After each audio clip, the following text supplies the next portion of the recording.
Let me read to you a passage from the 11th chapter of St. Matthew's Gospel, verses 28 to 30. It's the Gospel for Thursday of the 15th week of Ordinary Time. St. Matthew writes, Jesus said, "Come to me, all you who labour and are burdened, and I will give you rest. Take my yoke upon you, and learn from me, for I am meek and humble of heart, and you will find rest for yourselves. For my yoke is easy, and my burden light." That's from Matthew chapter 11, verses 28 to 30. And what does it suggest to us?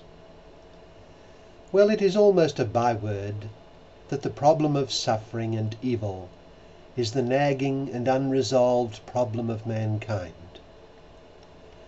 Why is there not just peace and happiness?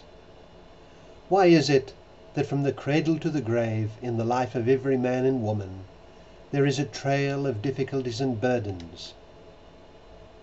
Such is the human condition. And it is a mystery because man is characteristically also convinced that there is a good God. But if there is a good God, why are things as they are? And, more importantly, what is to be done about it? There have been various attempts at an answer. For instance, at the time of the Hebrew prophets, such as Jeremiah, across in the Far East, Buddha was seeking his answer to the problem of suffering, and he thought he found it in the renunciation of all desires and the attainment of nirvana. However, he left out all reference to a personal God, and that is the glaring defect of classical Buddhism, because it is God who is the ultimate happiness of man. Now, consider Christ and his answer. He says, "Come to me, and you will find in me, in my very person, your rest." He does not simply say that if people follow his doctrine, then they will find happiness. Buddha made this claim. He does, of course, state that following him will involve accepting and following the path of his doctrine. Believing in him means learning from him, assenting to his doctrine wholly, and embracing it wholeheartedly. But that is not the beginning and the end of it. In the first instance, it means believing in his very person and entrusting oneself to his person. It means, in other words, acting towards him as one would act towards God. In God lies the happiness of man, and Christ makes the identical claim.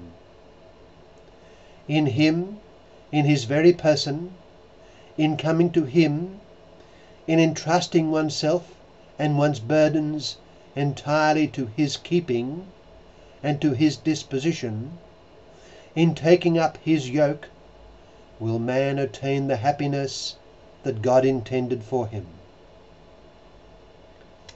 Buddha, Mahomet, and other formulators of a doctrine for the well-being and happiness of man entrusted their legacy to their followers and to history. They did not claim for their very persons the source of man's happiness. But this is exactly what Christ claimed, and he showed by his incomparable holiness and deeds that overburdened man is indeed called to come to him and find his rest in him. He says, "Place your faith entirely in my person and in my word, for I guarantee you that in me you will find rest for your souls." So our fundamental vocation as human beings is to turn to Jesus Christ and enter daily into his company, bringing with us all the difficulties inherent in our human condition and circumstances. Our calling is to love Jesus, to be with him, to learn from him, and to take upon ourselves his yoke. This consists in doing the will of God in union with him and according to his teaching and his way. He is the way, the truth, and the life, and he teaches us humility and meekness of heart. If we do this with him and in him, if we take up our cross every day and follow in his footsteps, then we shall find rest for our souls. If we take up his yoke, which is life for God in union with Jesus, and according to what St. Paul calls his mind, then all will be well. Let this mind be in you, St. Paul writes, that was in Christ Jesus. That is what the yoke of Christ is, and it is the key to our true happiness. So it is that the church which Christ founded, and which he constantly sustains as her head, bears continued witness to the world and to all the religions of man that the person of Christ and his ineffable revelation is the path to man's ultimate happiness here in this life and forever hereafter. This is what the saints did, and they found happiness beyond compare. We ought pray insistently for the grace to do as they did. Our gospel passage today is a passage that ought resound in our hearts, assuring us that the way to life and happiness is clear but difficult. We have the key. It lies in belonging to Jesus and in living in union with him. He says, "Come to me with all your burdens, and I will give you rest." That is God's answer to the problem of evil and suffering.